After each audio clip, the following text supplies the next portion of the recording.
ساحر نے ریحان کی زنجیریں کھولیں، وہ رو رہی تھی۔ تم نے میرے لیے سب کچھ داؤ پہ لگا دیا؟ ساحر نے مسکرا کر کہا۔ نہیں، یہ تمہارے لیے نہیں، حق کے لیے تھا۔ اس رات ظلم گڑھ میں پہلی بار اذان کی آواز گونجی اور پہلی بار لوگوں نے اپنی مرضی سے سجدہ کیا۔ ظلم گڑھ میں سحر کا پہلا سورج طلوع ہوا۔ ایک طویل رات ختم ہو چکی تھی۔ قلعے کے در و دیوار جو صدیوں سے ظلم کے گواہ تھے، آج پہلی بار خاموش اور مطمئن دکھائی دیے۔ لوگوں نے احمق کو قید کر کے عوامی عدالت کے حوالے کیا۔ فیصلہ واضح تھا، زندگی بھر قید اور توبہ کا وقت، تاکہ وہ ہر دن اپنی غلطیوں کی قیمت ادا کریں۔ ساحر نے بادشاہت قبول کرنے سے انکار کر دیا۔ اگر ایک اور تاج پہنا تو وہی فرعونیت پھر پلٹ آئے گی۔ میں چاہتا ہوں ہر بستی، ہر دل خود کو بادشاہ جانے، اللہ کے حضور بندہ بن کر۔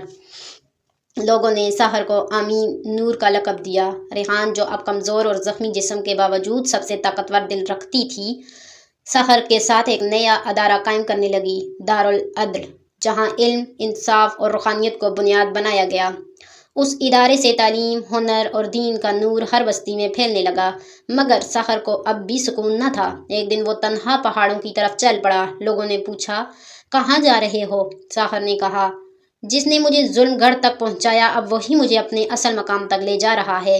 میں فقط وسیلہ تھا، اصل رہبر تو وہی ہے جو دلوں کو جگاتا ہے۔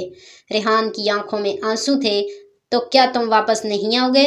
ساحر نے مسکرا کر کہا، جب کبھی ظلم لوٹے گا اور تمہیں اندھیرے چھونے لگیں گے تو میرا نام لینا، اور اگر صدق دل سے پکارا تو میں یا کوئی اور نور والا ضرور لوٹے گا، کیونکہ حق کا سفر کبھی ختم نہیں ہوتا۔ ساحر پہاڑوں میں گم ہو گیا۔ لوگوں نے اس کی یاد میں چراغ ساحر قائم کیا۔ یہ ایک مینار تھا جس پر ہر رات ایک چراغ روشن کیا جاتا، تاکہ اگلی نسلوں کو یاد رہے کہ ایک نوجوان آیا تھا جس نے تلوار سے نہیں، ایمان، علم اور قربانی سے ظلم کو شکست دی تھی۔